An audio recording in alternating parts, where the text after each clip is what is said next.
sí, no tiene impedimento. Muy buenas noches tengan ustedes. Les extendemos la más cordial bienvenida a este Centro Cultural de México y lo hacemos también al público televidente que nos estará acompañando a lo largo de esta sesión. Se trata de una noche muy especial para toda Costa Rica, que nos honra mucho presentar en este Centro Cultural y hacerlo justamente como parte de la larga lista de acciones conmemorativas del Semanario Universidad, que cumple este...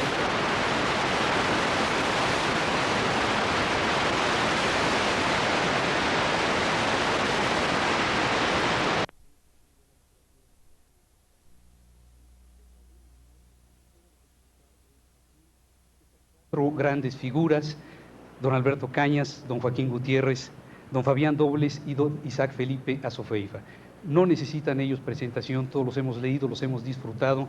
Solo quiero decir que no solo nos honra el tenerlos hoy aquí, sino que es particularmente grato para esta casa el que sea la que los recibe y el que sean estos cuatro grandes amigos los que hoy nos platiquen sobre sus experiencias, sobre el anecdotario que tienen en su haber, y lo van a hacer justamente con la moderación del director del semanario Universidad, don Carlos Morales, que nos ha preparado este café de las 4, que no va a ser de las 4 porque no son las 4, pero que es el café de los 4 y que estoy seguro todos vamos a disfrutar muchísimo. Muchas gracias por estar hoy con nosotros, muchas gracias a ellos 4 por acompañarnos y por permitirnos el estar hoy escuchándoles, y muchas gracias a Carlos Morales por el haber ideado este encuentro dentro de la celebración del 25 aniversario del semanario Universidad. Vamos pues a escuchar el café de los 4. Muchas gracias.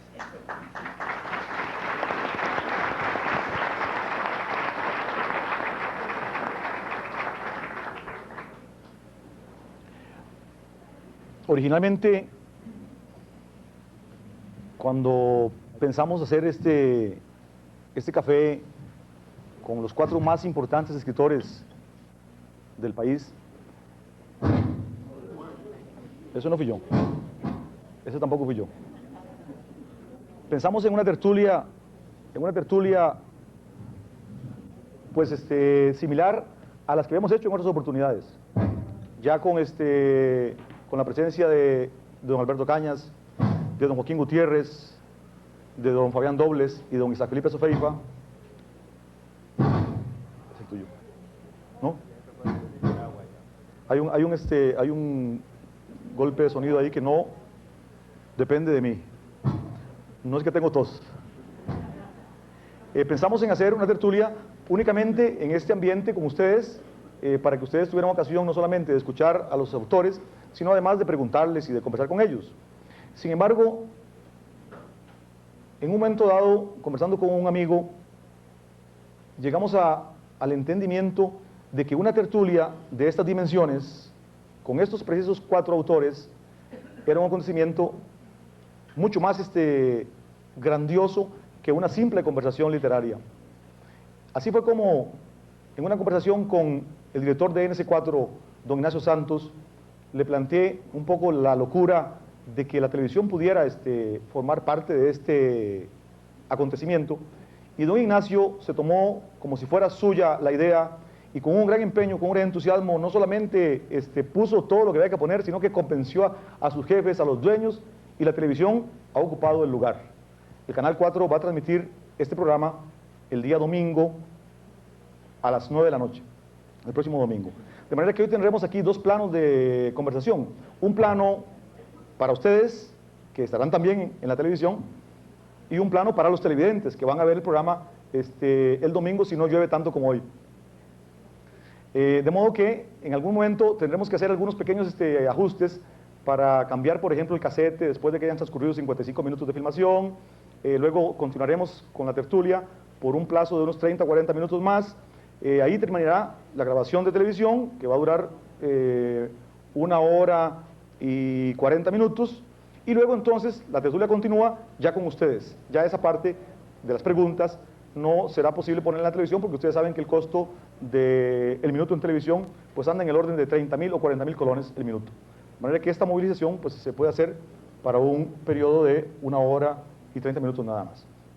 De modo que, con esas palabras he comenzado la primera parte de la tertulia, que es el plano real. El plano virtual, que es para la televisión, lo comienzo inmediatamente. La gente... No, ya aquí no se oye. La gente... ¿Cómo se escucha ahí? ¿Está bien? Mal. Sí. La gente piensa muy a menudo en Costa Rica que todas las cosas se hacen alrededor de una mesa de tragos. Pero eso no es tan cierto. A pesar de que la gente habla mucho y los costarricenses que hablan mucho de la cultura del guaro, no es tan cierto, porque muchas veces las cosas se hacen en este país y se deshacen en torno a una taza de café. Por lo menos en la vida académica, en la vida universitaria diurna, todas las cosas se hacen generalmente en torno a una taza de café. Yo, por supuesto, no estoy contra los tragos y tampoco estoy contra el café, ni mucho menos. Pero contra lo que sí estoy es contra esa tendencia de la juventud costarricense a que todas las cosas se hagan, o más bien se deshagan y se despiensen en torno a una pantalla de televisión.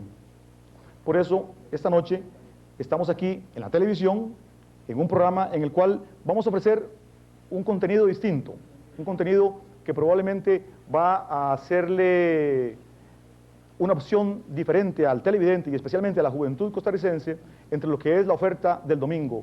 Entre el juego de la Oca y el tal Don Pancho, yo creo que el televidente podrá optar por una tertulia de mucho más profundidad y probablemente de tantas sorpresas como seguro cualquier programa de esos de diversión y cualquier videoclip. Por eso esta noche hemos reunido aquí, especialmente para la juventud costarricense, por supuesto para todos ustedes también, que no estamos tan jóvenes, a los 4 escritores más importantes que mantienen una creación, una inquietud productiva igual que cuando tenían 14 y 15 años. Juntos los 4 suman, ya los hemos calculado, 315 años.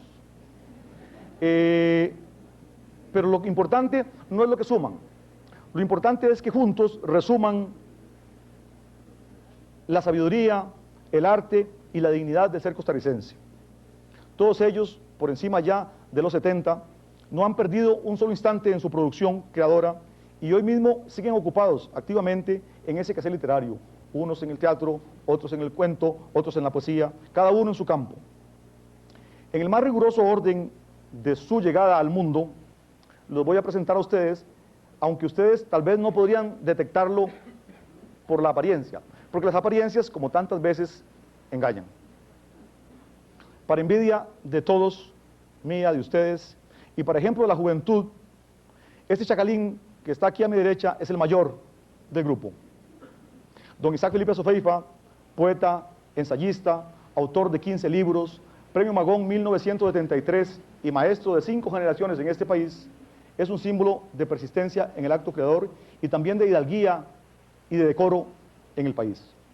Está en eso, es decir, en la producción literaria y en la defensa de la soberanía y de la dignidad del país desde niño. Diríamos que desde 1909, de lo cual pueden tomar nota todos los muchachos aquí presentes y televidentes. El inventor de las historias de Tratamundo, don Fabián Dobles, ha publicado 7 novelas, 12 libros de cuentos, 3 libros de poesía y ha sido traducido al inglés, francés, alemán, ruso y seguramente a muchos otros idiomas en tirajes piratas. En 1978 mereció el Premio Magón, pero ya desde antes había ganado muchos otros premios dentro y fuera del país. Un poquito después que Fabián, no mucho, pero para trabajar en lo mismo nos llegó don Joaquín Gutiérrez, novelista, reportero, tertuliano empedernido, viajero inagotable, campeón de ajedrez, quiromántico, autor de 7 novelas, 3 libros de poesía, 2 crónicas de viaje, 4 traducciones de Shakespeare, 100.000 artículos de periódico y algunos chistes inmencionables. Fue galardonado con el Premio Magón en 1975 y su obra se conoce por todo el mundo, pero tampoco le han pagado muy bien los derechos de autor. En marzo pasado cumplió 77 años de edad, 77 primaveras y es menor que Fabián, pero solo 2 meses. Finalmente, nuestro chiquillo de la tarde, Benjamín de esta galaxia literaria, don Alberto Cañas, es tan polifacético como ellos. Y aparte de haber sido embajador, diputado, ministro y síndico municipal de un imaginario pueblo que lleva por nombre San Luis y que todos hemos aprendido a querer en sus novelas, es también autor de 3 novelas, 15 obras de teatro, 3 libros de ensayos, 3 libros de cuentos, ni un solo poema, 100.000 artículos periodísticos y no se sabe cuántos chisporoteos. En marzo pasado le celebramos sus 75 añitos, con piñata y todo. La fuerza de sus libros le mereció el máximo galardón de la cultura nacional, el Premio Magón de 1976. Como ya habrán notado ustedes, se trata de 4 monumentos nacionales, activos, juveniles y juntos aquí para conversar sobre la creación literaria, la tarea del escritor, sus propias obras, sus inquietas vidas, vidas que son ejemplo para el país y para la juventud en particular de nuestra nación. Empecemos entonces a esta tertulia cuyo final es impredecible y probablemente va a caminar por donde ellos quieran y no por donde yo pensaba. Comencemos por la poesía. Comencemos hablando con don Isaac sobre cómo es que don Isaac no descansa en ese trabajo escritural, en esa tarea literaria. ¿Qué es lo que está haciendo ahora? ¿Qué es lo que está escribiendo? Luego la pregunta la pasamos a los demás tertulianos. Bien, la pregunta es muy concreta. ¿Funciona esto? Sí. Es muy concreta. Lo que estoy haciendo ahora, y muy aprovechable para responderla. Yo pensé que con 7 libros de poesía ya era suficiente, pero de pronto me puse a reunir las cosas que venía escribiendo desde hace algunos años y salió un 8º libro de poesía que está ahora en este momento en una editorial a la espera de salir a la luz. Mientras tanto, me he puesto a pensar en que mi obra merece una reflexión de su propio autor, porque pienso que en nuestro país la crítica es muy débil, no hay realmente tradición de críticos, y el escritor tiene que hacer su propia crítica muy a menudo, sobre todo si se trata de poesía, porque en general el lector le tiene horror a la poesía, piensa que es un arte de enigmas y que no va a penetrar nunca en ellos. Entonces lo deja de lado porque naturalmente la prosa, sobre todo la prosa narrativa y discursiva, es la que es inteligible con un poco de esfuerzo, no más. La poesía es un secreto que hay que descubrir. Bueno, entonces estoy en eso, escribiendo un libro que ya tiene título, se llama Los Pasos Contados.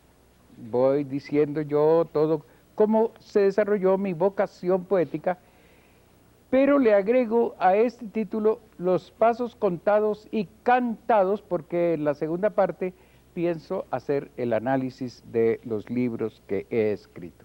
Esto es lo que estoy haciendo ahora. Y don Fabián, usted estuvo trabajando como profesor de inglés en una época. Cuéntenos un poco cómo es que ha vuelto usted a esos traqueteos del idioma inglés en el cual estuvo metido como profesor en el Liceo de Costa Rica en los años 50. Bueno, resulta que por esas casualidades, un saludo muy del corazón a toda la gente aquí.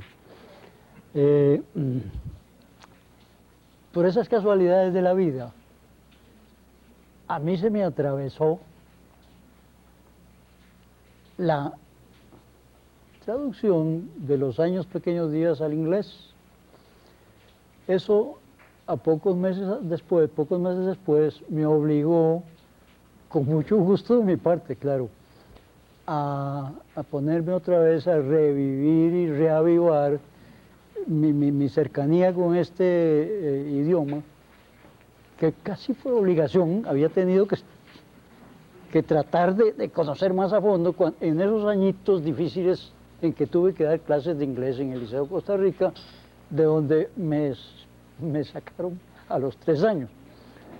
Bueno, ¿Por qué? Porque la traductora me mandaba las cosas para que yo le diera mi opinión. Ella sabía de algún modo que yo medio mascaba la cosa.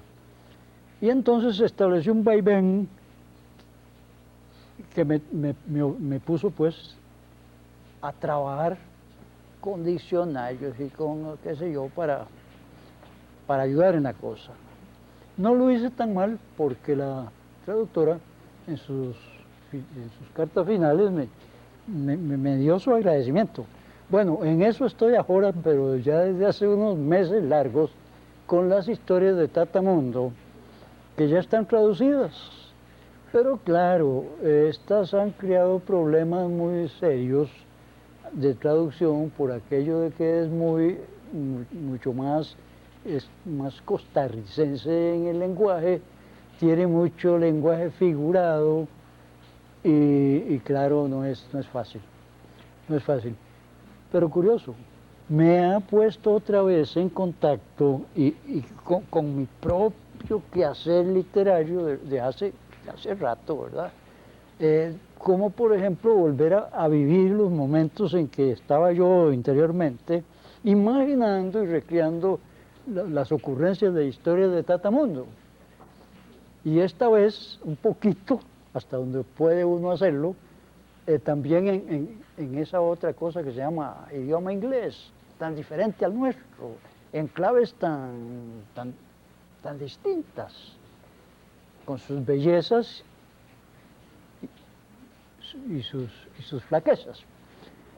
Bueno, eso es por ahora, ¿no? Cada vez que yo converso con don Joaquín Gutiérrez, me doy cuenta que usted recuerda con más facilidad cada vez sus tiempos de infancia. ¿Está trabajando usted sobre ese tiempo, sobre esos recuerdos? ¿Qué está haciendo en este momento? Es que es intruso, ¿verdad? Toma, le presto este. Oye, Acérquelo bien. resulta que le conté a Carlos que yo traigo una sola paginita, porque uno puede sintetizar mejor en una paginita que no a veces desperdigarse hablando, y no me quiere dejar que la lea. Y él se acaba de leer 4 paginitas, de modo que yo voy a leer la mía. Yo no leí. Sí, leyó. Estaba copiando. Ahí lo tenía, ahí lo tenía. No. Ahora verá, muy cortica. Y es la ubicación generacional de quiénes somos estos 4 viejitos que hay aquí.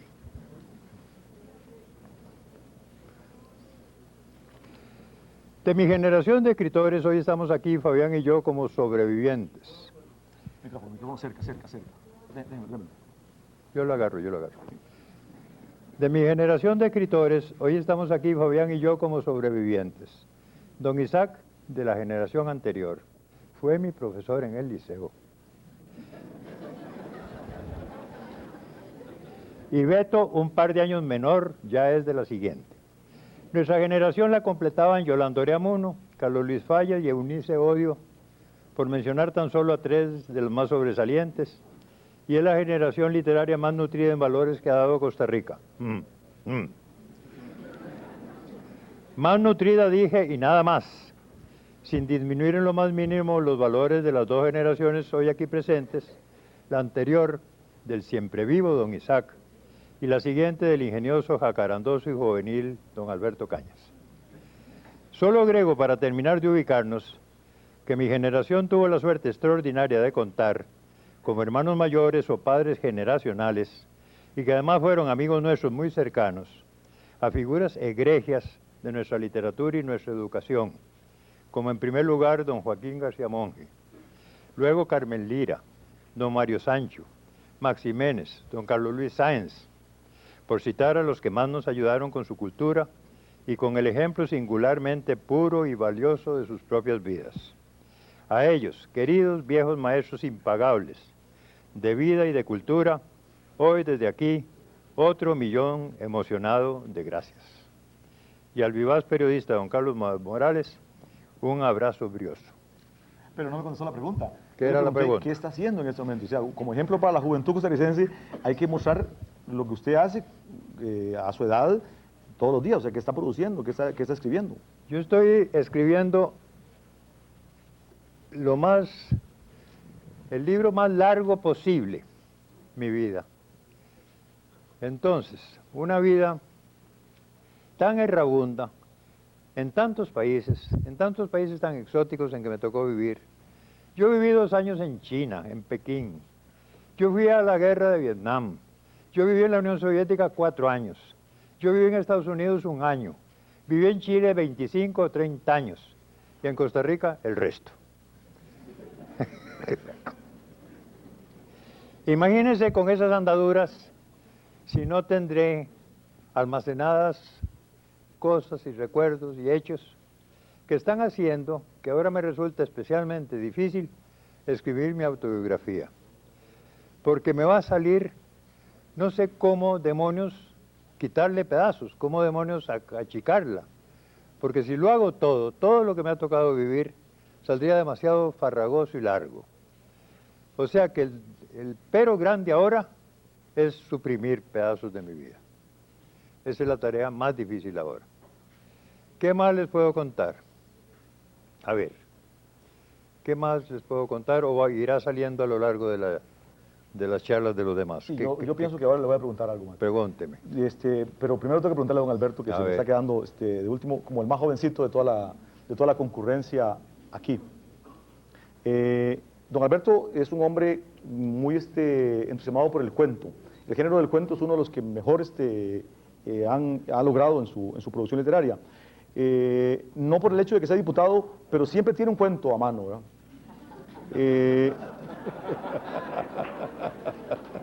Aparte de que nos debe una segunda parte de su última novela, Los Molinos de Dios, que es un poco la historia de la oligarquía costarricense cafetalera, y hace falta probablemente dar la segunda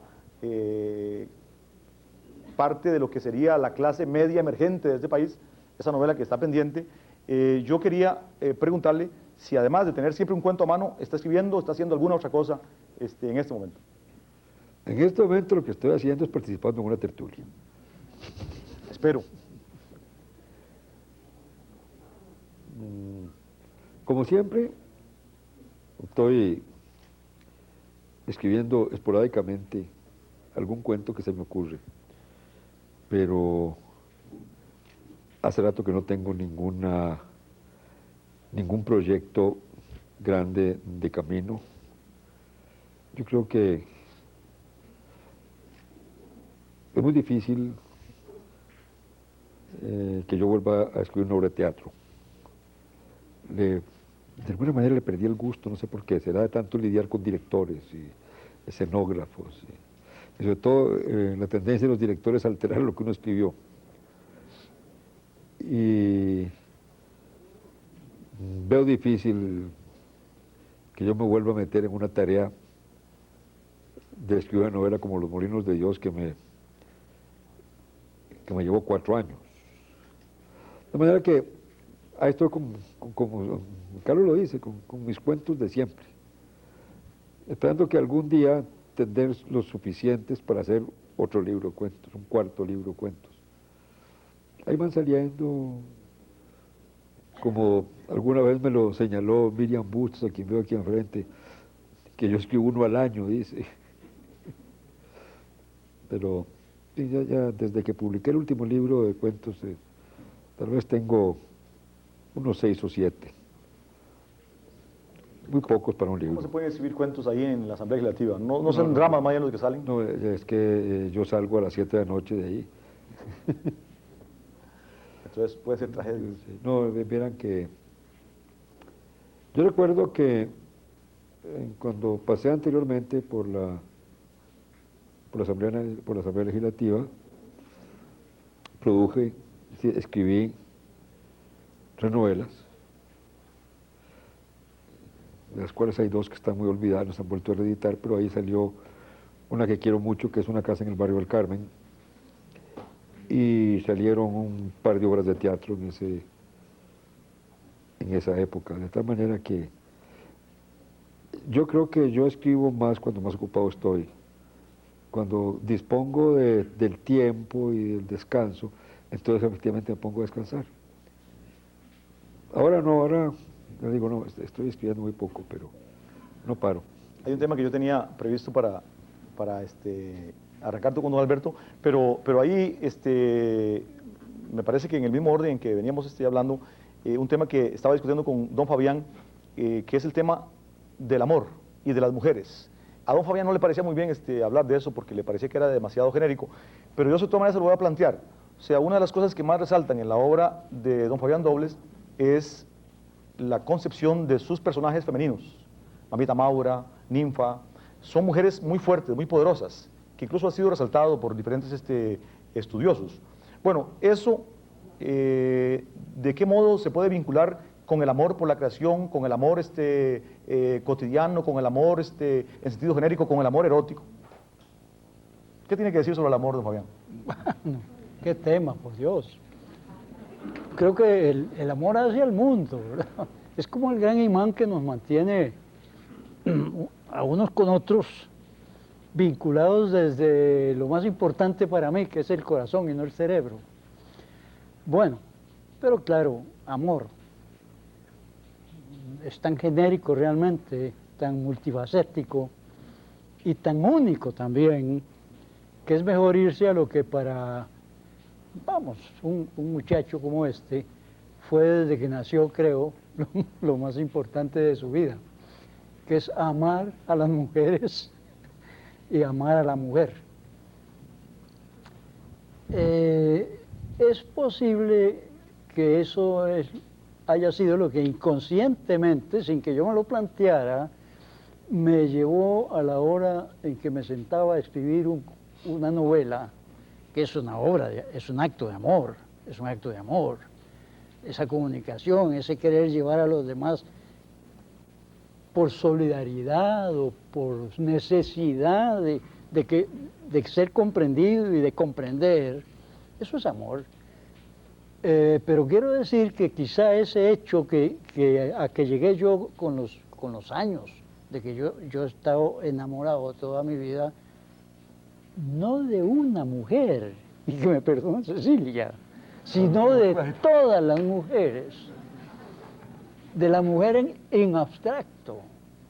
Claro que eso me ha hecho a mí muy fácil, relativamente muy fácil, ser tan monogámico y haber concretado en mi esposa y mi compañera ese amor, también en mis hijas.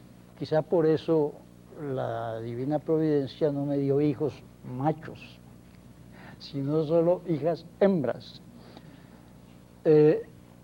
Observen cómo a mí que me dio por escribir, no digo poesía porque quizás sea muy atrevido, sino versos de amor, y la mayor parte lo son. No son mis versos de amor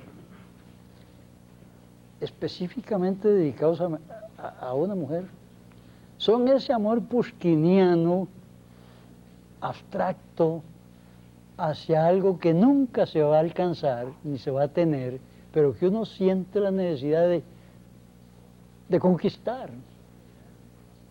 de no llegar llegando, porque es un imposible, de eso está uno viviendo enamoradamente. Bueno, por ahora me quedo ahí. Vamos a ver si lo perdona doña Cecilia, ¿verdad? Muchas gracias. Pero, de todas maneras, doña Cecilia lo va a perdonar con seguridad, pero don Isaac vino sin esposa, así que puede hablar con más libertad seguro. Bien, en Menudo Aprieto nos ha puesto esa pregunta, porque, bueno, el amor es el tema fundamental de la poesía lírica, es evidente. Y todas los amigos, el mundo, cree que el poeta se pasa pues haciéndole versos a la mujer o a las mujeres o a la mujer que ama en ese momento. Y entonces resulta una especie de barbazul tremendo. Pues no hay tal. En realidad hay un hecho muy importante que justamente he estado considerando en el libro que estoy escribiendo. Un hecho muy importante, y es que el amor se descubre a través de la mujer y se concreta en la mujer, pero es amor al mundo, a la vida, a la humanidad, al universo. Claro que tiene que concretarse en una mujer que está cerca de uno, y en torno a ella van surgiendo todas las distintas fases de la vida amorosa. Yo he escrito 2 libros dedicados al amor, al tema del amor. El libro Canción, el primero que salió en el 64. Y luego otro libro que salió 10 años después, Cima del Gozo, que tiene un título muy atractivo, no tanto como el primero, Canción. Y a través de esos 2 libros yo he pretendido escribir un arte de amar a la moderna, un arte de amar como escribieron los clásicos. El maestro del arte de amar es Horacio en Roma. Y luego Petrarca y todos los grandes poetas han centrado en el análisis de la pasión amorosa su poesía. En realidad el poeta al final resulta, si no un filósofo, un psicólogo, un sociólogo de la vida amorosa humana. Claro que siempre hay en el fondo de la poesía la experiencia amorosa concreta, que es la que hemos vivido todos en nuestra vida de seres humanos. Uno en alguna forma va sutilizando esa experiencia amorosa para convertirla en el sentido amoroso general, genérico, humano, profundo, de tal modo que de lograr que en el verso que uno escribe se sientan representados, se sientan interpretados todos los seres humanos, porque todos somos amadores necesariamente. Bueno, después de la confesión de don Fabián Dobles de que era un enamorado, yo pienso que aquí el asunto cogió fuego ya. Y don Alberto Cañas tiene el micrófono en la mano, así que él puede de una vez entrarle al tema directamente. Bueno, yo creo que en toda mi obra, más en la narrativa que en la teatral, son historias de amor.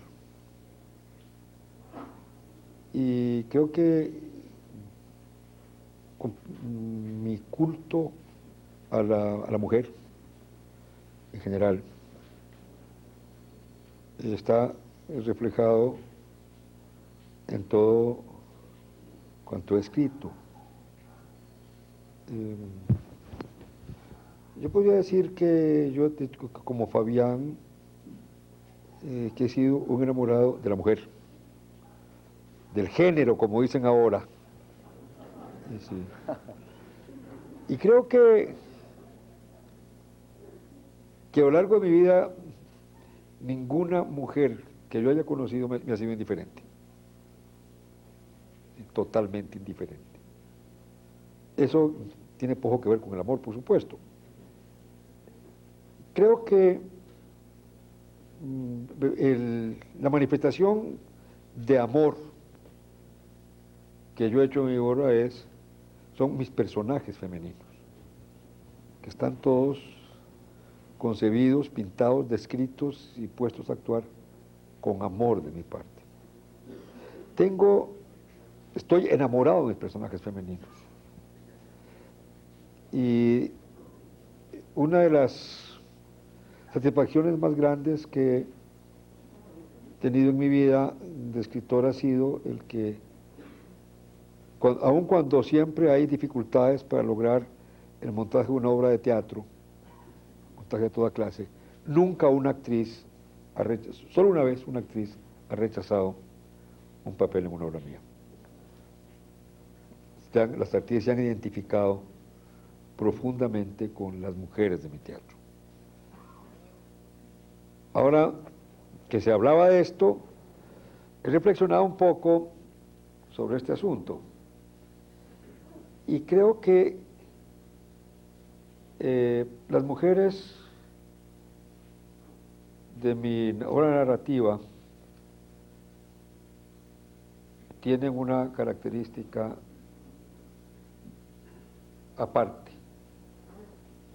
La repaso y veo que la mayoría de ellas, sobre todo las mujeres rurales, que son las que más me han interesado para escribir sobre ellas, las campesinas, las mujeres de las zonas rurales, a lo largo de mi obra son todas víctimas de un macho estúpido, la mayoría de ellas.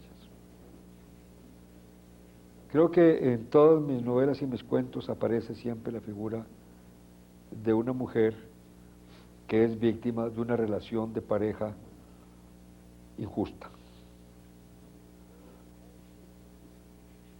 Querrá decir eso, que yo creo que mis colegas, mis coterráneos, los varones costarricenses, son incapaces de amar como aman las mujeres, que es lo que veo yo. Ahora sí, repasando rápidamente algunas de mis cuentos, de las novelas y las obras mismas de teatro, pongo como ejemplo típico de esto, En agosto hizo 2 años, que es la historia, creo que en el fondo, a la larga, no era lo que me proponía y lo que me salió fue la historia de una mujer víctima de una esclavitud amorosa. Por otra parte, aún las mujeres que de alguna manera pueden aparecer no como víctimas, y pongo como ejemplo tal vez el personaje femenino con que yo me he encariñado más, que es Encarnación Sancho, la cegua, porque es una mujer anormal, una mujer víctima de su propia belleza, de su propio narcisismo, y se me convirtió en un caso patológico y en un caso psicológico que me deleitó mucho trabajarlo. Pero creo en general que con la excepción de 2 personajes masculinos, uno de Ubieta y el protagonista de Una bruja en el río, los mejores personajes que yo he logrado construir han sido mujeres. Son los personajes que he construido con más cariño, con más amor, y creo que son los que mejor me han salido. Seguramente que el tema del amor es la inspiración de la gran literatura, no solamente de la poesía lírica, sino de toda la literatura. Sin embargo, el amor temprano, el amor casi que infantil, es una de las cosas que me parece que Joaquín tiene más frescas en este momento. Porque me acuerdo, no se me asuste, porque me acuerdo de un poema que usted le escribió alguna vez a una de sus enamoradas casi que de adolescencia, por el cual lo corrió a esa enamorada. ¿Usted se acuerda de ese poema? ¿De acuerdo? Bueno, entonces cuéntemelo. Decía, es uno de los poemas así, es uno de los poemas profundos que se me han ocurrido en la vida. Decía, que yo tenga 2 novias no es seña mala, que no hay ave que huele con solo un ala.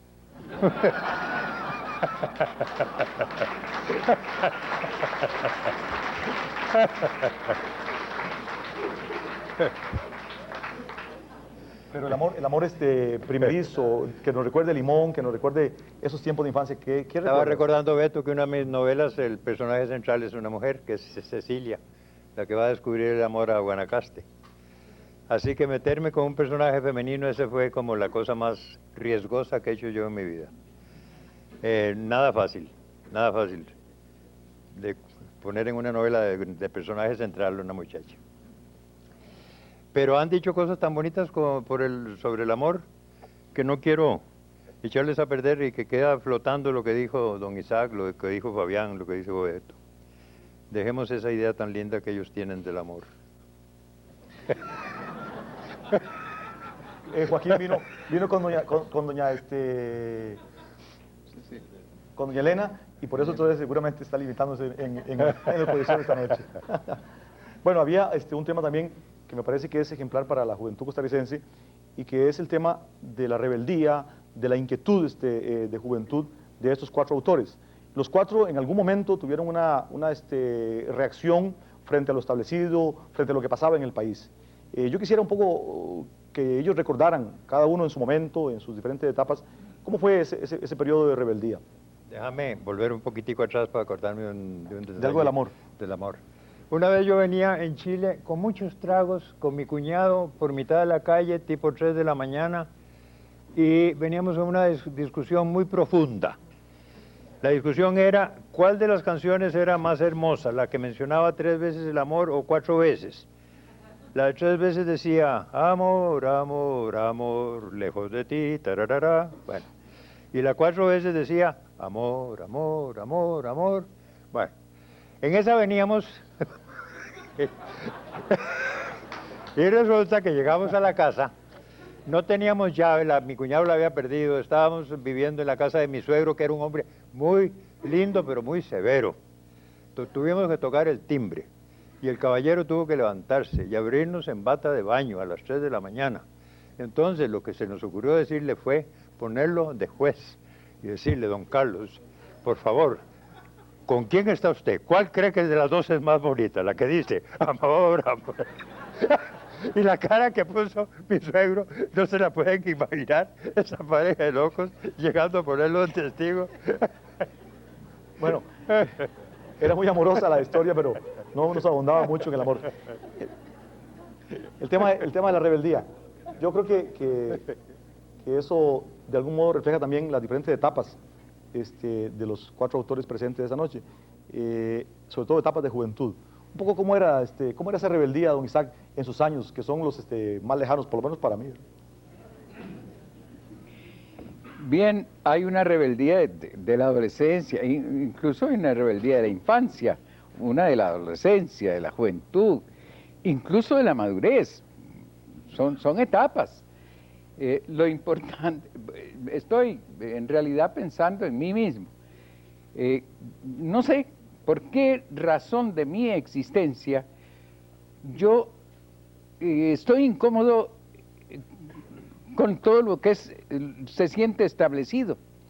Me parece que es anquilosamiento del espíritu, que el espíritu tiene que volar más allá de lo establecido y que siempre debe estar buscando, digamos, la otra pata del banco, que todo parece mal hecho y hay que arreglarlo. Es un sentido de rebeldía, digamos, constitucional, que en la clase de psicología, ya en la universidad, me descubrió el profesor de psicología cuando me preguntó, ¿y usted qué lugar ocupa entre sus hermanos? Pues yo soy el que le sigue al mayor. Pues ahí está la razón. Usted tenía que estar peleando con el hermano mayor. Pero ¿cómo era la rebeldía en sus tiempos, por ejemplo, en el liceo? Bien, eso es una cosa muy interesante. No había rebeldía entonces. Lo tengo muy claro porque en lo que estoy escribiendo analicé precisamente ese sentido de la juventud dentro de la que yo me inserté en el liceo. Entonces, el adolescente, el ser simplemente un estudiante, no salía de ser buen estudiante, regular estudiante o mal estudiante en cuanto al cumplimiento de sus tareas y de la disciplina que se imponía muy severa en escuelas y colegios y nada más. Y finalmente era un periodo en que todavía uno a los 16 años, por razón de la estructura social, se sentía dependiendo completamente de profesores, de los padres, de todo lo que era el sistema. De modo que en el liceo en realidad no había ninguna rebeldía, porque claro, el reglamento se oponía siempre a todas esas actitudes rebeldes de los adolescentes. Y don Fabián, ¿usted qué memorias tiene de la rebeldía suya de juventud y qué recomendaría? A estas alturas, ¿recomendaría la rebeldía o ya no? Bien entendida, sí. La rebeldía no es anarquía, no debía serla. Yo creo que todos los niños de algún modo tienden o tendemos a ser rebeldes. Más bien mi rebeldía se cuaja ya de joven y adulto, y uno de los reflejos más importantes es mi libro Una burbuja en el limbo. Ese personaje de Una burbuja en el limbo soy yo. Es autobiográfico. Es un absurdo lo que estoy diciendo. Y lo estoy diciendo así porque yo pienso que la autobiografía la escribe un novelista no profesional. Un novelista profesional deja de ser autobiográfico porque escribe para vivir, porque tiene que escribir más novelas para que se le vendan y qué sé yo. Pero un cuentista, novelista, y vamos, poeta, entre comillas, que busca qué escribir, qué decir, que en el fondo está reflejándose de un modo o de otro en sus libros, aun cuando sean personajes femeninos.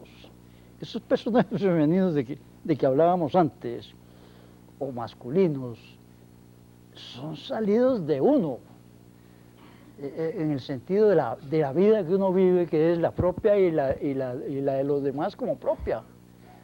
Me metí en un camino un poquito escabroso y raro. Yo creo que yo he sido toda mi vida un rebelde. No he estado de acuerdo con el establishment y todo eso, ¿verdad? Y sigo siéndolo, aunque con los años uno se va por necesidad y por conveniencia incluso de salud propia y mental, docilizando hasta cierto punto. También en la vida familiar, donde quiero lo que no, tiene que docilizarse y portarse un poquito mejor. Bueno. Don Alberto, usted de algún modo, no sé si empujado por esa correntada que vino de Chile, que encabezaba don Isaac Azofeifa precisamente, tuvo una gran participación en la rebeldía de los años 40, yo no sé si 30 o por ahí. ¿Cómo era esa rebeldía del liceo?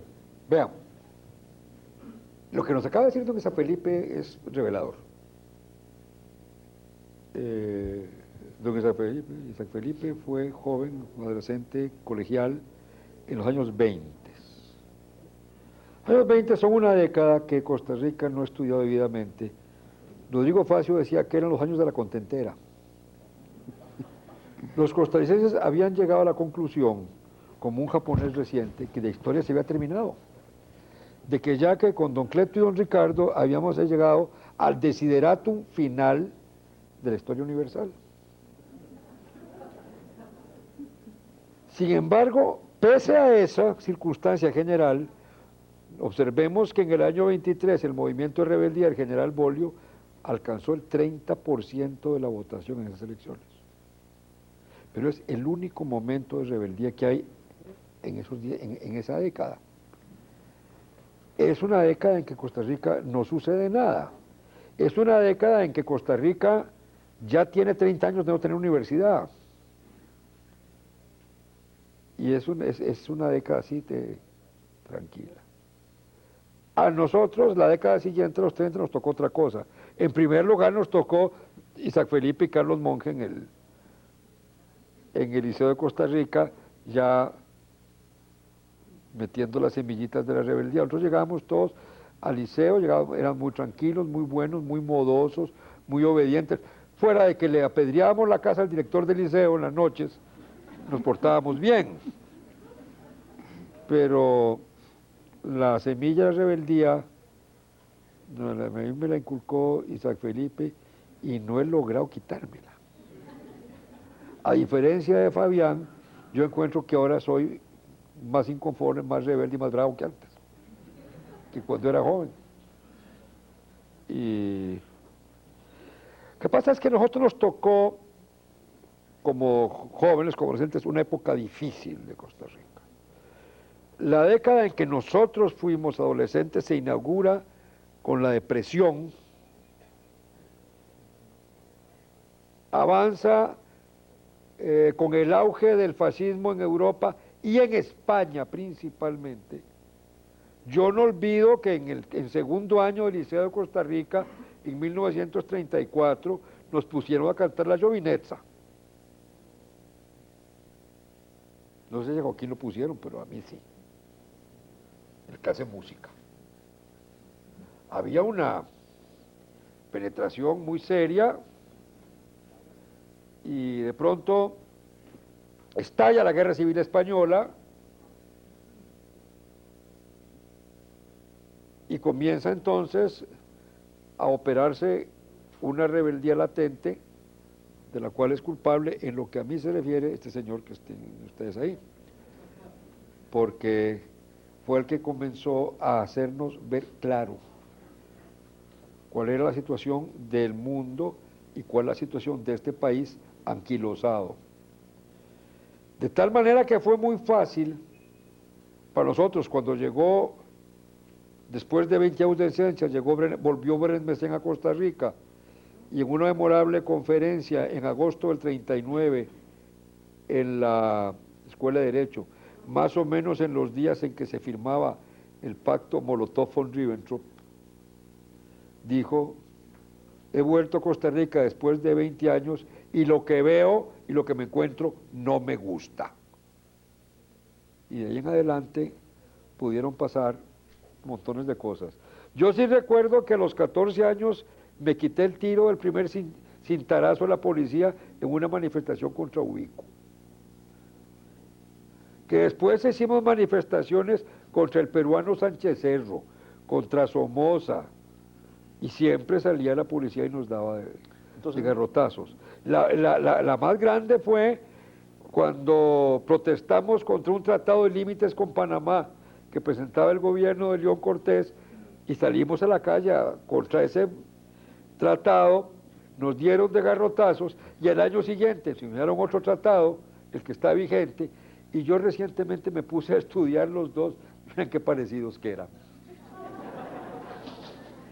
El que protestamos y el que...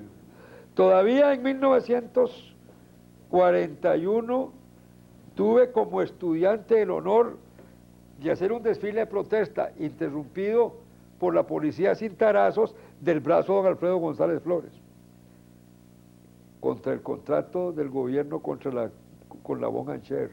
Don Alberto, entonces con ese historial no le molestará mucho que lleguen los jóvenes de ahora a tirarle piedras a la asamblea. No. Si damos motivo. Bueno, tenemos que hacer una pequeña pausa. ¿La podemos hacer en este momento? Bueno, entonces la haremos después de que don Joaquín nos cuente cuáles son sus historias de rebeldía en sus diferentes etapas de joven. Si es que se acuerda. Si es que se acuerda, mira qué clase. O si se quiere acordar. El liceo fue donde comenzó la cosa, porque antes del liceo yo había estado 4 años en el seminario y allí era muy difícil la rebeldía.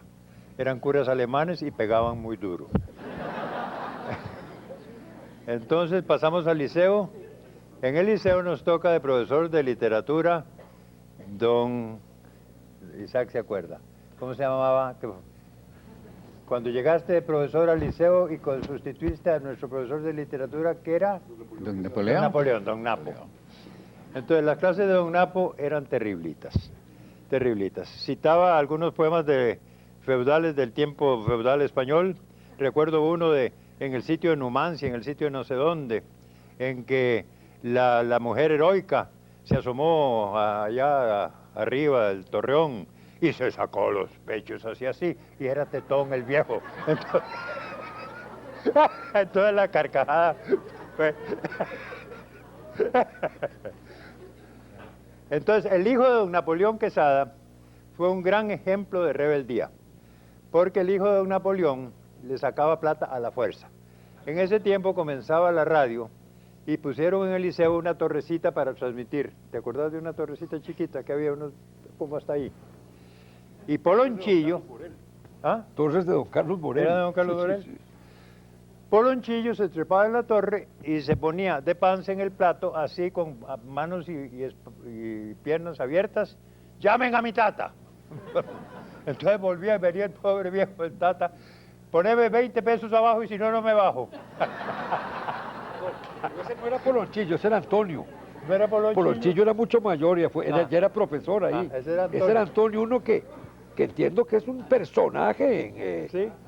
en la Universidad de Boston. Ese, sí. Sí, ese era Antonio. De los 20 pesos. Pero Polonchillo, Antonio, ¿ah? Pobre Polonchillo don estaba Napoleón, pequeño, sí. entonces, Bueno, pero usted tuvo que ir jovencito. en algún momento a las calles también. Hacíamos desfiles muy lindos. Uno de los muy lindos que hicimos fue cuando llegó a Costa Rica Garrido Canaval, mexicano, que se le hizo difícil seguir viviendo en México, que había sido gobernador del estado de no sé cuántos, de Tabasco. Tenía muchas historias. Y en Costa Rica no sé quién nos metió en la cabeza que debíamos hacer una manifestación para que se fuera de Costa Rica. Fueron las monjas de Sion, porque era ateo.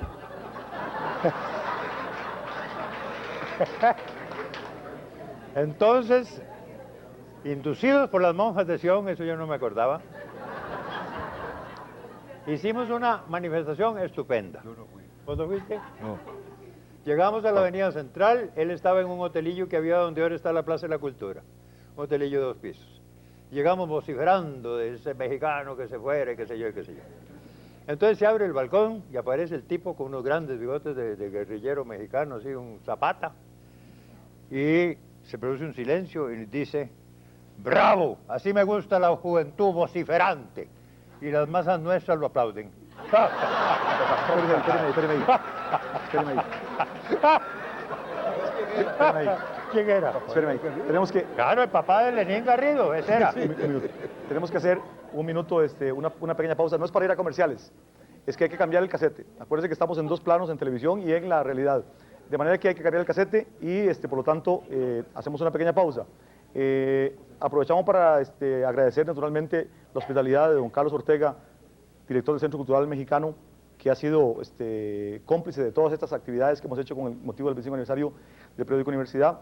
Y bueno, también de pronto hay que hacer un anuncio. Hay que agradecerle a la compañía de Café Brit que nos ha obsequiado el café, que está en la mesa. Por cierto, hace rato que no llega, y el que le van a dar a ustedes luego de que la tertulia concluya. De manera que estamos en una pequeña pausa y volvemos nuevamente a la historia que está contando Joaquín sobre el coronel Garrido.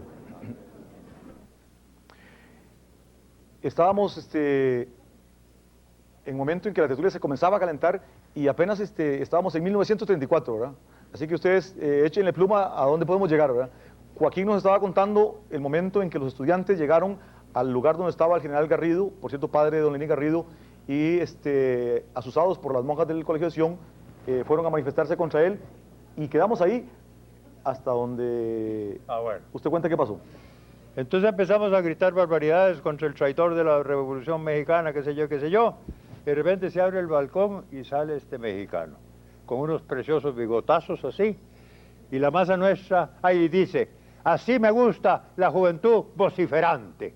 Y la masa nuestra aplaude. Ay, pues mi Luis, se nos derrumba toda la estrategia. Y dice y agrega: y yo quiero que suban los dirigentes de esta hermosa manifestación a que parlamentemos. Y la masa grita: que suban, y tenemos que subir. Con un susto pánico, caramba. Ay, ay, ay, ay. Llegamos y estaba él con todos sus hijos, era una marimba de chiquillos que tenía, entre ellos Lenín Garrido, que después se volvió un gran director de teatro en Costa Rica. Entonces llegamos arriba y empieza a contarnos historias de la Revolución Mexicana. Y nosotros embelesados oyendo aquellas maravillas de historias, porque era habilísimo en contar historias. Hasta que a uno de nosotros se le ocurrió ir a asomarse a ver qué pasaba con nuestra masa. Y fuimos a asomarnos y la masa se había ido a almorzar.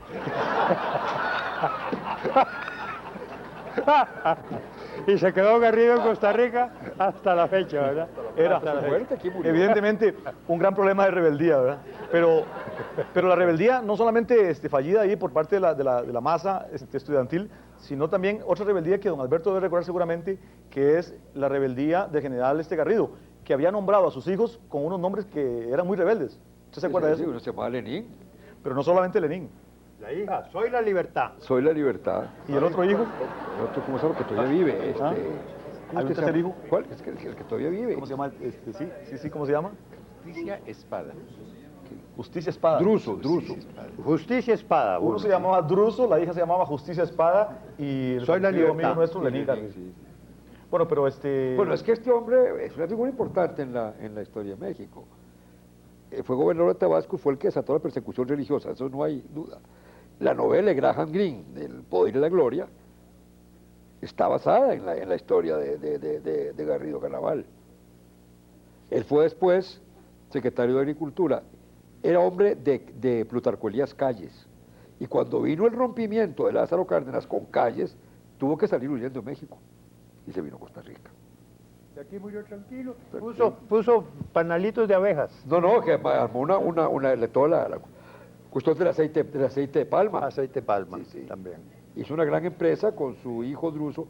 Con él venía un hermano, Alonso Garrido. Tal vez algunos se acuerden de él, que se casó con una muchacha costarricense, prima de Daniel Oduber, por cierto, y murieron en un accidente de carro en México, un accidente de tránsito.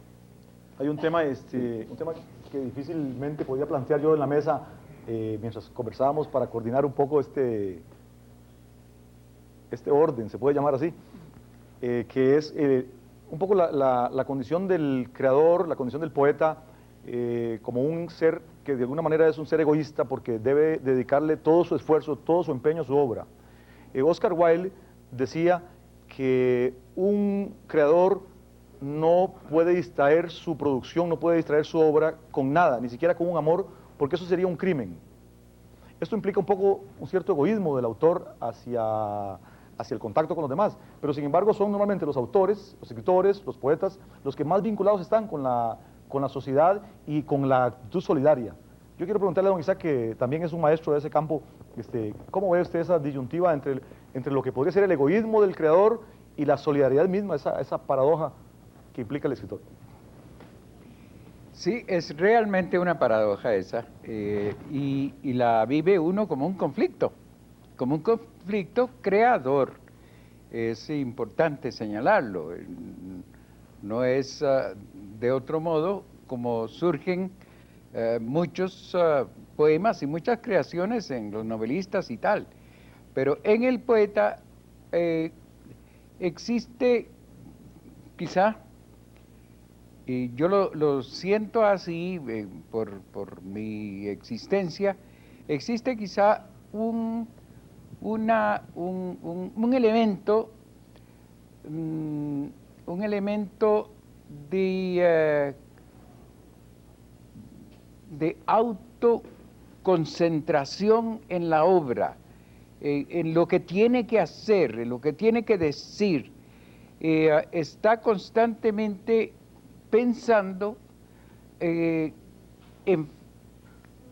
relación con el mundo en que vive, está constantemente pensando las metáforas, está constantemente metaforizando el mundo. Yo a menudo he dicho que aunque el poeta esté asistiendo a un banquete, esté asistiendo a una asamblea como esta, una reunión como esta, y está él sintiendo la existencia en ese mismo minuto como una experiencia de su yo interno, ese otro yo que es el yo poético, porque esto es también muy importante. En la tradición literaria se habló siempre, bueno, en los clásicos se creía que el poeta era poseído por una divinidad y que era el que luego vaticinaba, y por eso se les llamó vates al principio. Y después el romanticismo habló de la inspiración, del momento de la inspiración como un momento también de tipo mágico que produciría al final una obra que el poeta no siente ya suya, sino de otro. Hoy la idea que se da a través de lo que es la psicología, primero la psicología naturalmente del inconsciente y después la psicología estructural, se habla del yo poético, que existe en todos nosotros, porque fíjense que en la adolescencia ocurre el primer momento del desdoblamiento de ese yo, y entonces de pronto el adolescente se siente hablando como no había hablado nunca, porque está enamorado, y entonces dice palabras y cosas que le parece que deben quedar para la eternidad, y escribe los primeros versos, y ahí entonces él llega y ¿cómo explica a los amigos que ha escrito aquello? Dice, miren lo que me salió. En realidad es como si hubiera tenido una especie de parto espiritual, y ahí está, y como si eso ya no le perteneciera. Pues esto se produce como un rasgo fundamental de la creación poética, es un rasgo fundamental de la creación poética. El poeta tiene que desdoblarse y obedecer a su yo lírico, de tal modo que cuando se sale de la producción, uno ve aquello como si no fuera de uno, como si fuera de otro.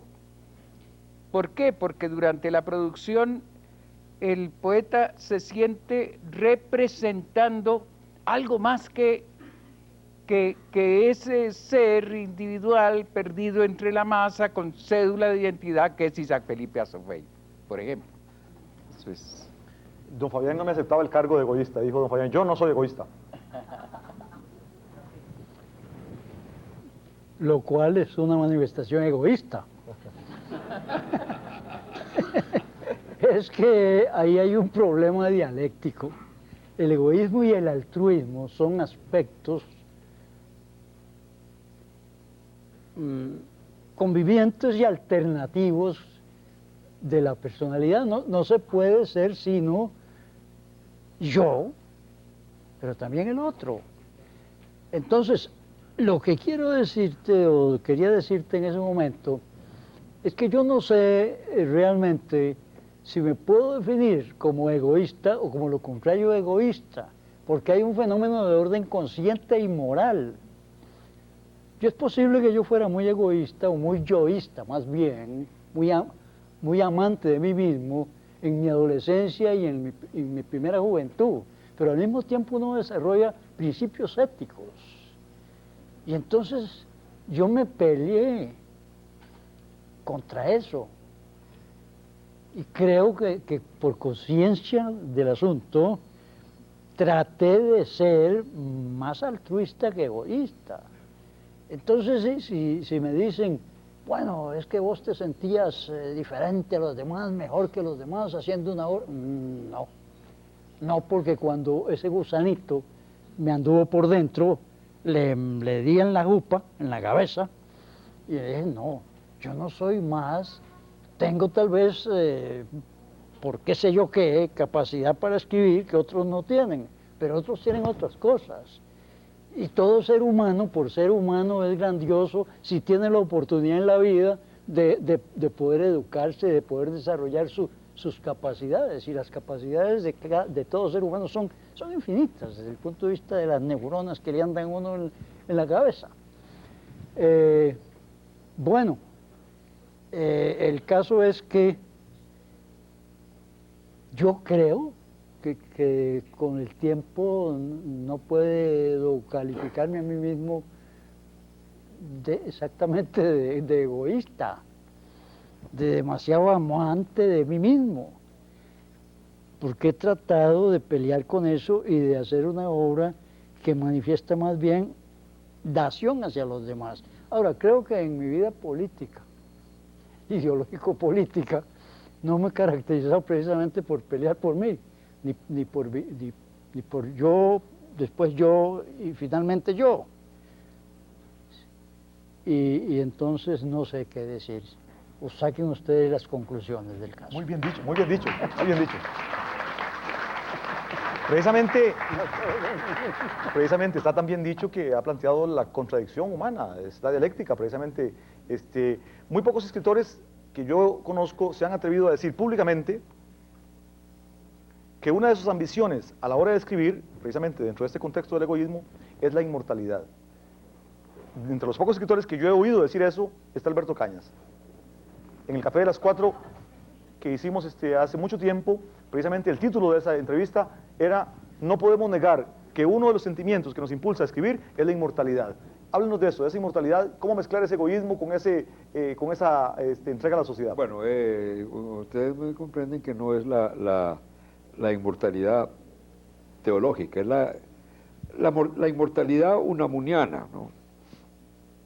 Esa inmortalidad de que habla Unamuno en el sentimiento trágico de la vida, de que todo ser humano tiende a perpetuarse, que todo ser humano tiende a vivir más allá de la vida física que le toca. Y esto lo puede hacer prolongándose a través de sus hijos y sus nietos, o prolongándose a través de una obra que deja hecha, que puede ser una reforma política, que puede ser un hospicio que levantó con sus propios fondos, puede incluso ser una placa en que conste que era miembro de una directiva.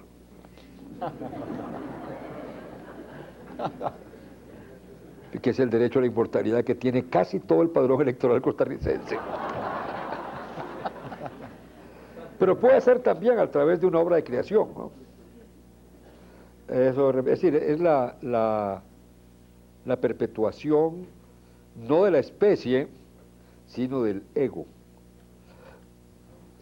Una vez un teólogo muy amigo mío, recién fallecido, el padre Núñez, decía que la muerte, cualquiera que fuera la creencia religiosa que se tuviera, implicaba la terminación del ego. Y creo que por ahí va esa intimación uso la palabra del poeta inglés Wordsworth, de la inmortalidad. Pero voy a lo que estábamos hablando, que era la cuestión del egoísmo. Yo creo que lo que está mal usado la palabra egoísmo, creo que cuando Carlos Morales nos habla del escritor como egoísta, creo que podríamos ser menos ambiciosos y decir egocéntrico. El momento de la creación literal es un momento egocéntrico. ¿Por qué? Porque en ese momento uno es solo uno. Y está solo. Y se está manifestando totalmente. No es egoísmo, en ese momento uno es el centro del mundo, por lo menos del mundo que os rodea.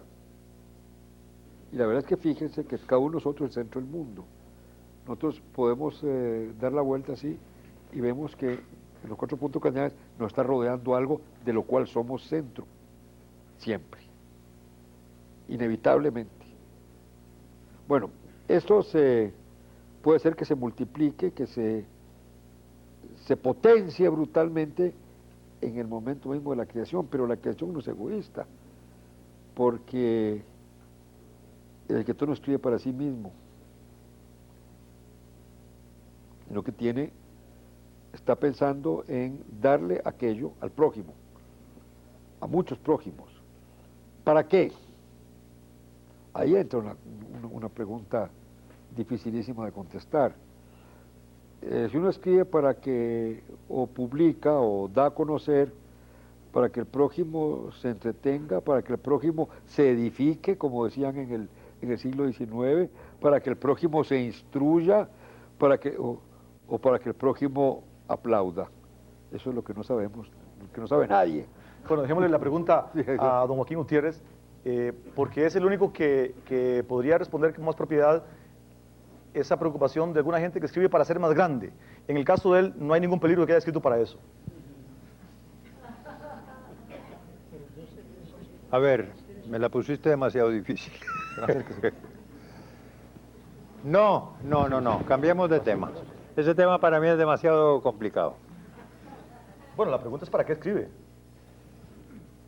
Hay 27.000 respuestas que han dado ya 27.000 escritores de para qué se escribe. ¿Qué sé yo? ¿Para qué se escribe? No te sé decir. Uno nace con vocación y lo más bonito es, yo diría que uno escribe como canta un pájaro, yo diría. Es una necesidad interior. ¿Va? ¿Por qué el pájaro le pone tanto empeño en que le suene bonito? ¿Qué sentido estético tiene ese pájaro? A ver, que vuela como solo un ala. ¿Cómo es que era mi versito? El que vuela solo un ala. Claro, el que vuela con solo un ala. No me pongan en temas tan complicados, tan filosóficos. No. Póngame en otro tema. Bueno, pero Fabián tiene ganas todavía de hablar sobre eso. Don Fabián tiene interés en tocar ese tema de para qué se escribe, o sea, hasta dónde eso de la búsqueda de la inmortalidad, o la búsqueda de la grandeza, o la búsqueda de qué. Bueno, precisamente Joaquín puso el dedo en la llaga. A mí me preguntaron no hace mucho que por qué escribía. Esa pregunta se lo hacen a uno constantemente los estudiantes. Mire, pregúntele a ese yigüirro, ¿por qué canta? Por una necesidad, por vocación, eso es así. Pero desde el punto de vista más intelectual, lo que decía antes Beto no es sino el pienso, luego soy. Todo ser humano es así, se siente así. Si piensa, es el centro de su universo, del universo. Sea escritor, sea ingeniero, o sea un humilde jornalerito que por más que esté manejando su machete, lleva su corazoncito y su pensamiento en la cabeza, y también es el centro del universo como individuo. Hoy en la Nación, mi hija escribe un reportaje a Rafa Fernández. Y digo, hombre, Rafa, me está plagiando con lo que dice ahí sobre si después de muerto, qué sé yo. Él dice que él no sabe lo que va a pasar con su obra para después. A mí me preguntaron hace muchos años, estaba muy joven, ¿vos escribís para sobrevivir? No, hombre, yo escribo para vivir. Es una necesidad.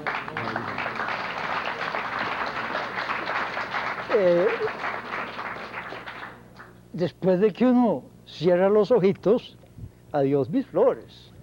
Pero mientras tanto se divierte, hace algo, se siente útil, se comunica, etc. ¿Cómo llevo el reto? Evidentemente una carga de juventud en esta mesa.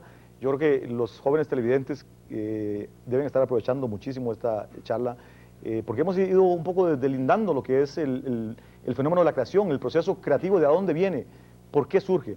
Hay uno que nos ha tocado, uno de esos resortes, que es el resorte de la nostalgia. ¿Hasta dónde la nostalgia es también una fuerza que impulsa la creación? Don Isaac, a ver usted qué nos cuenta de eso.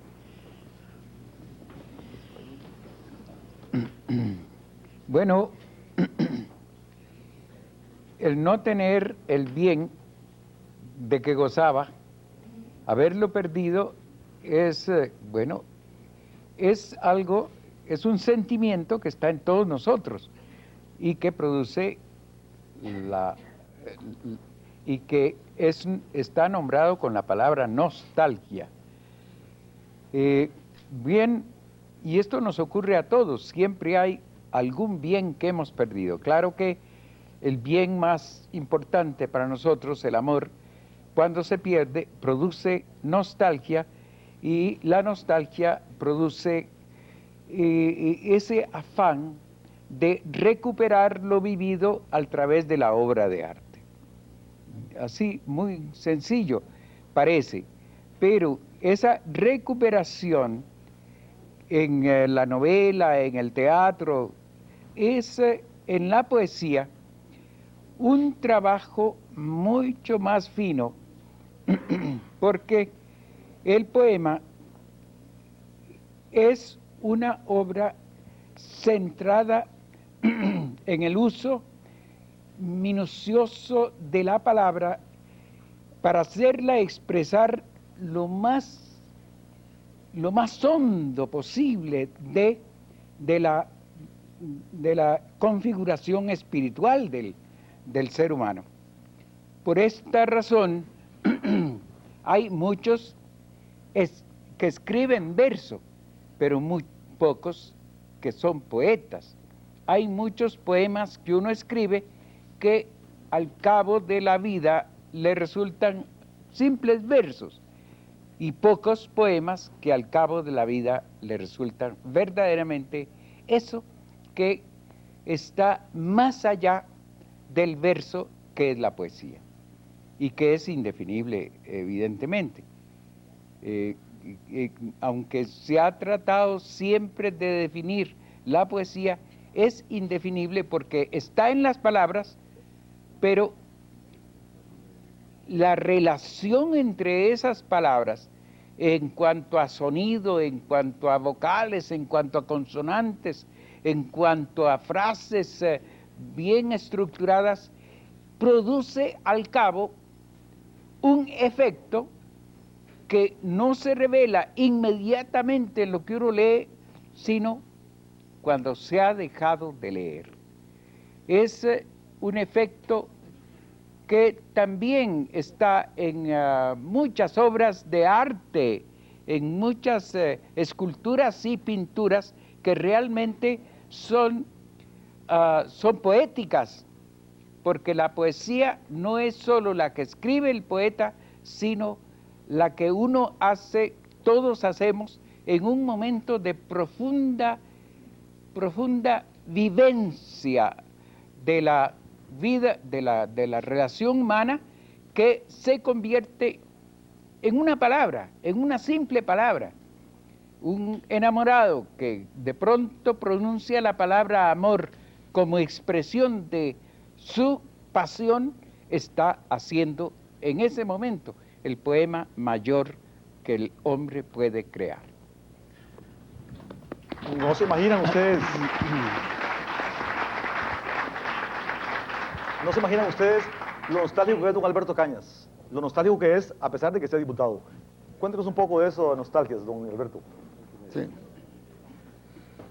Bueno, yo creo que recordemos una cosa, lo que decía Ernest Hemingway, que no se escribe nada que no esté enraizado en nuestra propia infancia.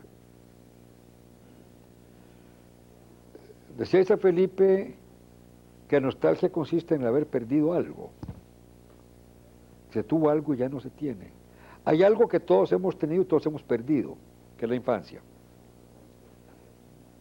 Y la adolescencia, sí, hasta donde queramos prolongarla. Entonces, generalmente todo lo que escribimos está condicionado por esa época, por ese paraíso perdido que decía Alfredo Cardona Peña, primer paraíso, que nos conforma, nos marca y nos sigue. Yo mismo me sorprendo a veces cuando he escrito algo y lo vuelvo a leer y descubro la raíz de mi infancia en un dato, en un adjetivo, en una construcción, y creo que eso nos sucede a todos. Y a veces sin darnos cuenta. Es más frecuente también que prolongando la infancia hacia la adolescencia nos habite o nos rodee o nos ronde algún amor perdido de la adolescencia, el primer amorío, la primera muchacha que nos dio cuerda y que nos sigue habitando. Y esto no es que esto condicione la forma de escribir, pero sí le condiciona a todo escritor la temática, los temas que le atraen, los temas que va a tratar, y de pronto se le meten esos sentimientos de nostalgia por las cosas perdidas, aún por las cosas buenamente perdidas, o las cosas inevitablemente perdidas, o las cosas gloriosamente perdidas, pero que siempre andan persiguiéndonos, y se van incrustando y se van metiendo en todo lo que escribimos. Por eso yo admiro a Joaquín, que confiese que está escribiendo sus memorias. Lo que está haciendo es concientizando el subconsciente. Está racionalizando toda la raíz inconsciente de lo que ha escrito, sacándola a relucir ya con frialdad, pero también con nostalgia, ¿no? Está reviviendo, es volver a vivir. Y nada mejor que el ejemplo de Joaquín Gutiérrez para hacer referencia a la nostalgia. La obra de Joaquín Gutiérrez precisamente es una obra geográfico-nostálgica. Mientras está en Chile, escribe sobre Costa Rica. Cuando viene a Costa Rica, escribe sobre Chile. Así que Joaquín debe saber mucho de la nostalgia. Es cierto, es que es así. Nunca creo que el escritor nunca tiene el tema muy cercano, se le viene encima y no sirve para escribirlo. Hay que dejar que pase tiempo y... Pero eso solo con los años se aprende. Solo con los Ese es años el gran se aprende. error de los jóvenes. Escribir sobre lo que les pasó anoche. Sí, sí.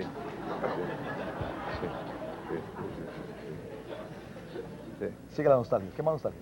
No, en general no soy nostálgico, yo soy alegre. Es cosa de familia incluso. Es cosa de familia. No, nostalgia no. Pero pregúntame otra cosilla más Por ejemplo, bonita. nostalgia del primer amor. Primer amor limonense. La primera chiquilla. Cuenta eso. Sí, la primera sensación de amor, la nostalgia de ese amor primerizo en Limón. ¿El amor primerizo en Limón? No, el primerizo mío fue ya un poquito tardizo, que fue Yolanda. Cuéntelo. ¿Qué pasaba con Yolanda? Es que cuando aparece Yolanda en Costa Rica se cae, el Irazú se vuelve patas para arriba, ¿verdad? Yolanda es un caso notable y ese sí que habría que hacer un libro, una novela de Yolanda. Es uno de los seres más extraordinarios que ha producido este país, de los más talentosos, que llevó una vida muy hermosa y al mismo tiempo muy trágica. Que la veo porque fuimos compañeros. El año 35 yo acababa de salir de bachiller y el primer puestillo que encontré fue en tributación directa, que quedaba en el tercer piso del Correo Central. Yolanda trabajaba ahí también. Llegábamos siempre unos 10 minutitos antes para verla subir la escalera.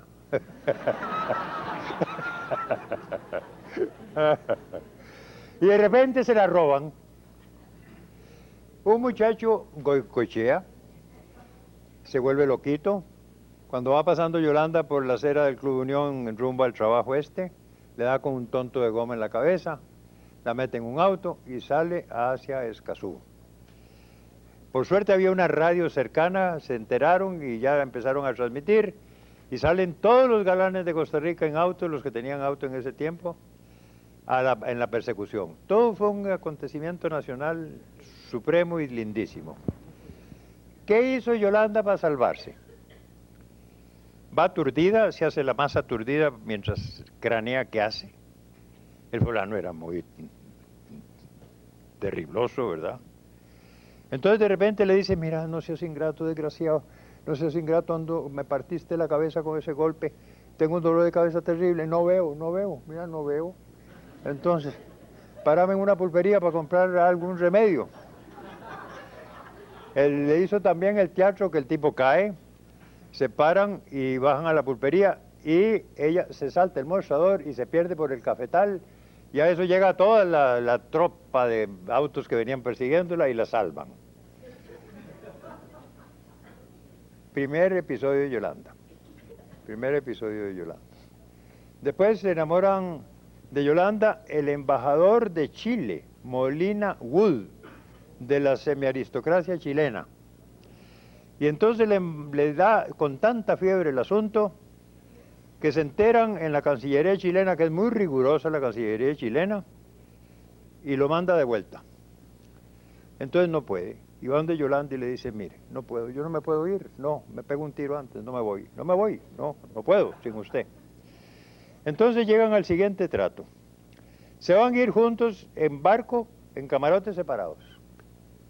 Y el matrimonio no se va a consumar hasta que ella no diga que sí. Yolanda acepta. Parten, en Chile dejó rastro de admiradores Yolanda, y de repente vuelve, nos llama por teléfono, Arturillo Echeverría Loría y yo, y fuimos a verla. ¿Qué hubo, Yoli? Contá, ¿cómo te fue? ¿Qué pasó? Aquí vengo, casada, viuda, virgen y mártir. El tipo se...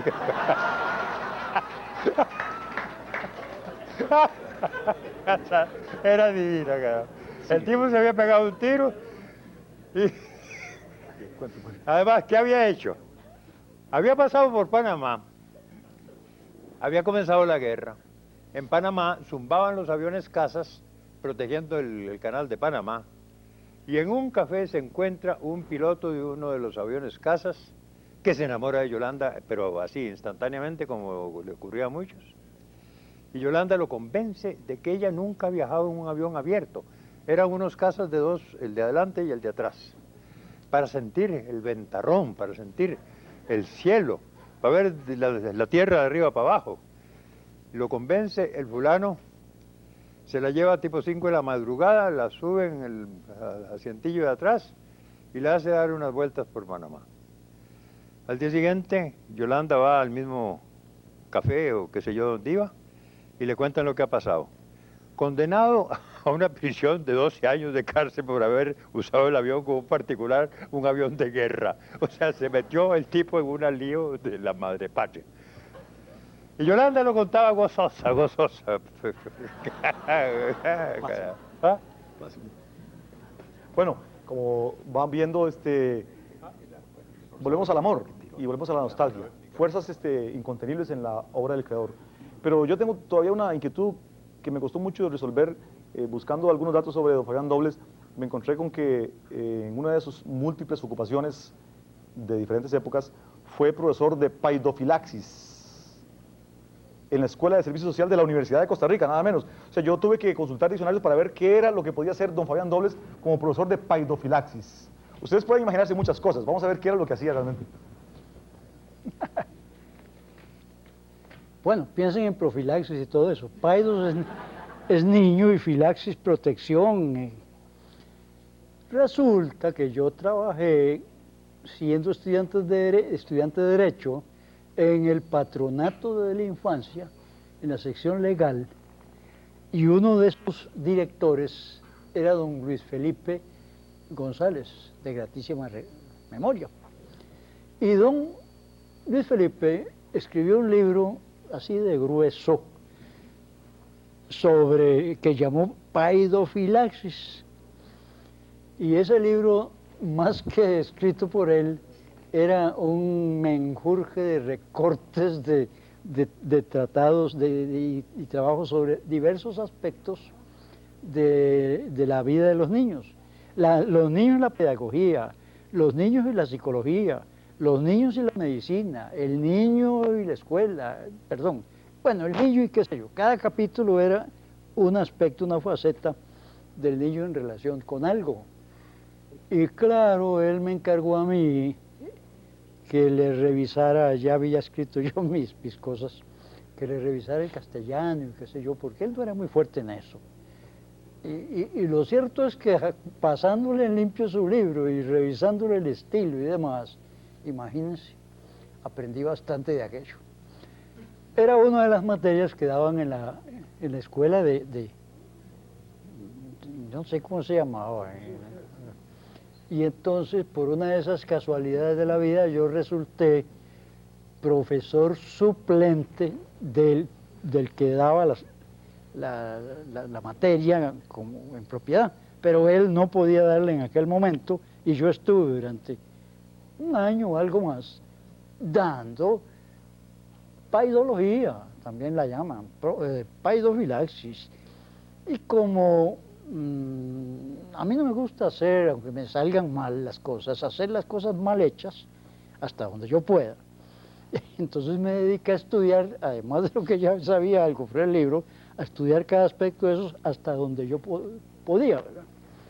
Con el tiempo me di cuenta que había sido útil eso, ¿verdad? Porque yo sé bastante de pedagogía, sin haber estado en escuelas de pedagogía. Y más adelante, cuando la vida me puso al profesor de inglés, de acuerdo con las calificaciones que supe que me habían dado, resultaba ser el más distinguido de los profesores de inglés del Liceo de Costa Rica, porque algo sabía de pedagogía, digo yo.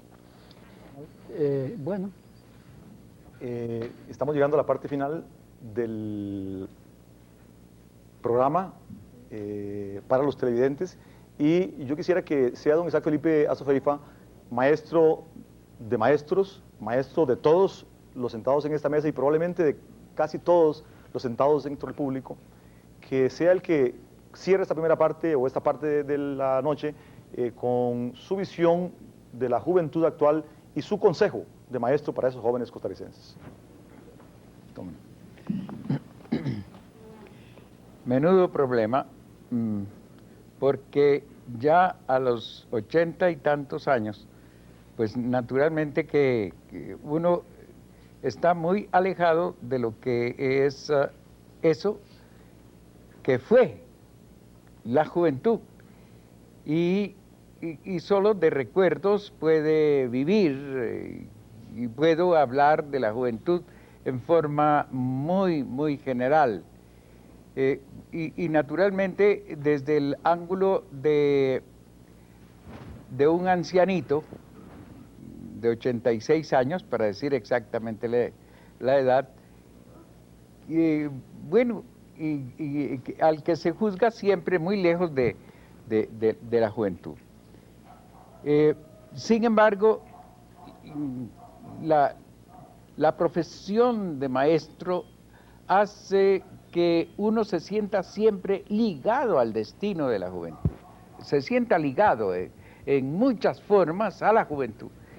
Y considerando esta circunstancia y para contestar la pregunta, yo pienso que nuestra juventud en este momento es víctima del mundo en que vivimos, que en realidad nosotros los que vivimos en otras épocas no sufríamos el impacto de una sociedad destructiva como es nuestra sociedad de hoy, y que entonces uno siente que los estudiantes, los jóvenes, no logran obtener una idea clara de su destino de jóvenes. En el último libro que he escrito de poesía y que está inédito, justamente yo hago una síntesis de la vida que he vivido, y la primera parte se llama Tiempo de estar en pie, porque he vivido en pie toda mi vida, y luego hay una segunda parte relativa al mundo en que vivimos, y en esa segunda parte esta segunda parte termina con una pequeña un pequeño final, un final que se llama Todos fuimos jóvenes, porque esto es lo maravilloso de vivir en realidad en función de la vida misma, no olvidarse de que fuimos jóvenes, estar siempre alertas con el mundo en que vivimos. Yo convertí siempre cuando fui profesor de la universidad, convertí en una frase guía de mi trabajo esta que voy a repetir para terminar. el mayor daño que puede hacerse a la juventud es no estar con la juventud de su tiempo. Eso es lo más importante.